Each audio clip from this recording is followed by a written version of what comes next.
सोचिए, एक ऐसा इंसान जो किताबों में सच्चाई ढूंढता रहा हो और अचानक उसे सच्चाई के सबसे कड़वे रूप से आमने सामने होना पड़े। यह कहानी किसी राजा की नहीं है, न किसी क्रांतिकारी की। यह कहानी है एक आम आदमी की, जो सोचता था कि पढ़ाई इंसान को बेहतर बना देती है।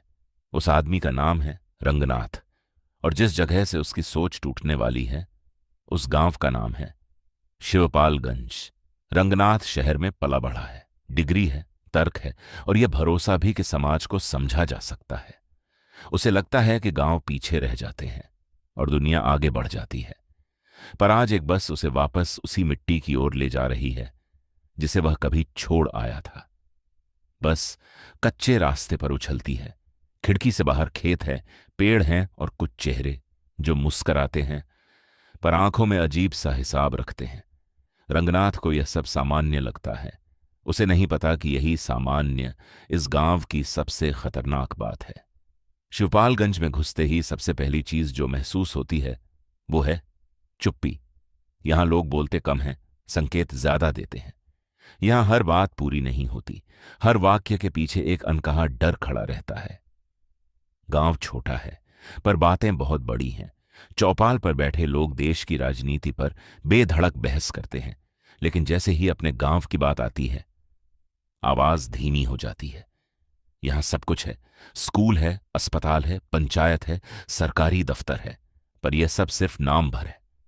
असल में यहां चलता है कुछ और। गांव वाले रंगनाथ को पहचानते हैं। कोई कहता है, अरे शहर वाला बाबू आ गया। कोई पूछता है, अब तो अफसर बन गए होंगे।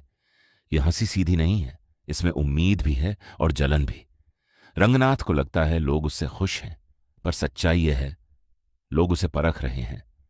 यह गांव हर नए आदमी को पहले तौलता है, फिर अपनाता है। धीरे धीरे रंगनाथ को एक नाम बार बार सुनाई देता है। हर समस्या के साथ, हर फैसले के साथ, हर रास्ते के साथ एक ही नाम जुड़ा है, वैद्य जी।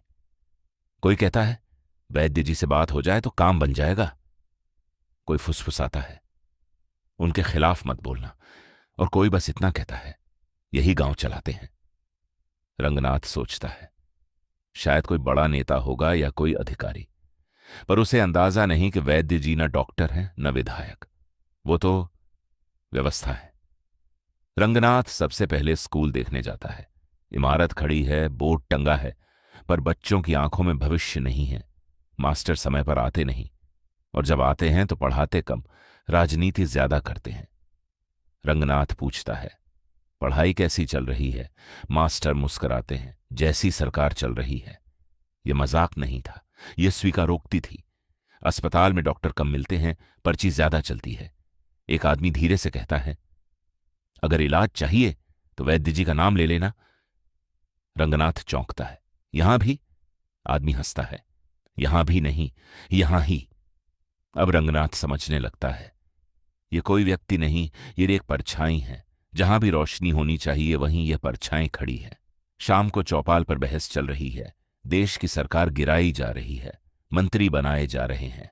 पर जैसे ही किसी ने गांव की सड़क का जिक्र किया, सब चुप। एक अजीब खामोशी। कोई धीरे से कहता है, ये बातें वैद्य जी तक चली जाती हैं। ये डर डंडे का नहीं है, गोली का नहीं है। ये डर है अकेला पड़ जाने का। रंगनाथ अब भी मानता है कि सवाल पूछना जरूरी है। वो पंचायत में एक सीधा सवाल करता है, अगर रास्ता टूटा है तो बनना चाहिए, इसमें राजनीति क्यों? भीड़ एक पल के लिए सन्न हो जाती है, फिर हल्की हंसी। कोई कहता है, शहर की हवा अब तक उतरी नहीं। यह तंज था और चेतावनी भी। अब खबर फैल चुकी थी। रंगनाथ ज्यादा बोल रहा है। रात को थाने से बुलावा आता है। कोई केस नहीं, कोई आरोप नहीं, बस पूछताछ। थानेदार मुस्कुराकर कहता है, आप पढ़े लिखे हैं बाबू, हम आपका भला चाहते हैं। यहां सब अपने अपने दायरे में रहते हैं।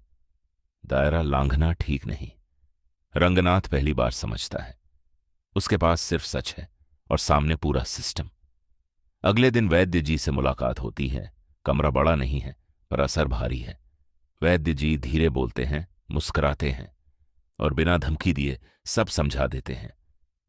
यहां कुछ बदलना है तो हमारे साथ रहो, अकेले रहोगे तो सही हो जाओगे। ये वाक्य रंगनाथ के अंदर कुछ तोड़ देता है। उसे साफ दिखता है, ये लड़ाई तर्क की नहीं, ताकत की है। यहां जीत सच की नहीं, सहमति की होती है। रात को रंगनाथ देर तक जागता है। उसे एहसास होता है, यहां लोग बुरे नहीं हैं, बस थके हुए हैं, लड़ लड़ कर हार चुके हैं, इसलिए अब चुप हैं, और सिस्टम इसी चुप्पी पर जिंदा है। सुबह वह फैसला करता है, न वह लड़ेगा न समझौता करेगा, वह दूरी चुनेगा। वह वैद्य जी से आखिरी बार मिलता है और कहता है, मैं यहां का नहीं बनूंगा। यह जवाब सिस्टम को समझ नहीं आता, क्योंकि सिस्टम सिर्फ दो चीजें जानता है, साथ या विरोध। शाम को रंगनाथ गांव छोड़ देता है। कोई विदाई नहीं, कोई शोर नहीं। पीछे छूटता हुआ शिवपालगंज वैसा ही अपरिवर्तित, स्कूल वहीं, अस्पताल वहीं, पंचायत वहीं। सिस्टम नहीं टूटा, पर एक बात बदली। रंगनाथ अब भ्रम में नहीं था। उसे पता था, हर सिस्टम बुराई से नहीं, चुप्पी से चलता है। और हर आदमी हीरो नहीं बन सकता, पर हर आदमी आईना बन सकता है। और यही इस कहानी का अंत है, क्योंकि हर सिस्टम बुराई से नहीं, चुप्पी से चलता है। और हर आदमी हीरो नहीं बन सकता, लेकिन हर आदमी सच देख सकता है। यही है राग दरबारी।